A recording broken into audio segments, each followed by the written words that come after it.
ನಟ ದರ್ಶನ್ ಬೆಳ್ಳಿ ತೆರೆ ಮೇಲೆ ಹೀರೋ ಆಗಿ ಮಿಂಚಿದ್ರು ಕರ್ನಾಟಕದಲ್ಲಿ ಆತನಿಂದ ನೂರಾರು ಜನ ತೊಂದರೆ ಅನುಭವಿಸಿದ್ದಾರೆ ಅನ್ನೋ ಆರೋಪ ಈಗ ಕೇಳಿ ಬರ್ತಾ ಇದೆ. ಅಮಾಯಕನ ಕೊಲೆಯಲ್ಲಿ ನೇರವಾಗಿ ಭಾಗಿಯಾಗಿದ್ದಾನೆ ಅಂತ ಆರೋಪ ಮಾಡಿ ದರ್ಶನ್ ತೂಗುದೀಪ್ ಅಲಿಯಾಸ್ ದರ್ಶನ್ ನಾಯ್ಡು ಈಗ ಪೊಲೀಸರ ಅತಿಥಿಯಾಗಿದ್ದಾರೆ. ಇದೇ ಸಮಯದಲ್ಲಿ ಅವರ ಮನೆ ಕೂಡ ನಾಶವಾಗೋ ಮುನ್ಸೂಚನೆ ಸಿಗ್ತಾ ಇದೆ. ಯಾಗೊತ್ತಾ, ದರ್ಶನ್ ಕೋಟಿ ಕೋಟಿ ದುಡಿಯೋ ನಟ. ಒಂದು ಸಿನಿಮಾಗೆ 20 ಕೋಟಿ ಮೀರಿ ಚಾರ್ಜ್ ಮಾಡ್ತಾರೆ ಅಂತ ಮಾತುಗಳು ಈಗ ಗಾಂಧಿನಗರದಲ್ಲಿ ಓಡಾಡ್ತಾ ಇದೆ. ಹೀಗಿರುವಾಗ ಸರ್ಕಾರಕ್ಕೆ ಮೋಸ ಮಾಡಿ ಬೆಂಗಳೂರಿನ ರಾಜರಾಜೇಶ್ವರಿ ನಗರದಲ್ಲಿ ರಾಜಕಾಲುವೆಯ ಮೇಲೆ ಮನೆ ಕಟ್ಟಿಸಿಕೊಂಡಿದ್ರು ಅನ್ನೋ ಆರೋಪ ಕೇಳಿಬಂದಿತ್ತು.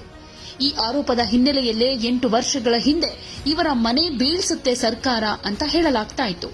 ಆದರೆ ಹೇಗೋ ತನಗಿರೋ ರಾಜಕೀಯ ಮತ್ತು ಹಣಬಲದ ಹಿನ್ನೆಲೆಯಲ್ಲಿ ದರ್ಶನ್ ಮನೆಯನ್ನ ಉಳಿಸಿಕೊಂಡಿದ್ರು.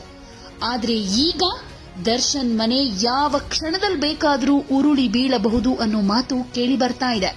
ಕೊಲೆ ಆರೋಪಿ ದರ್ಶನ್ ಮನೆಗೆ ದಿಢೀರ್ ಸಂಕಷ್ಟ ಬಂದಿದ್ದು ಯಾಗೊತ್ತಾ? ನಟ ದರ್ಶನ್ ತೂಗುದೀಪ್ ಅಲಿಯಾಸ್ ದರ್ಶನ್ ನಾಯ್ಡು ರಾಜರಾಜೇಶ್ವರಿ ನಗರದ ಐಡಿಯಲ್ ಹೋಮ್ಸ್ ಬಡಾವಣೆಯಲ್ಲಿ ಒಂದು ಐಷಾರಾಮಿ ಮನೆ ಕಟ್ಟಿಸಿಕೊಂಡಿದ್ದಾರೆ.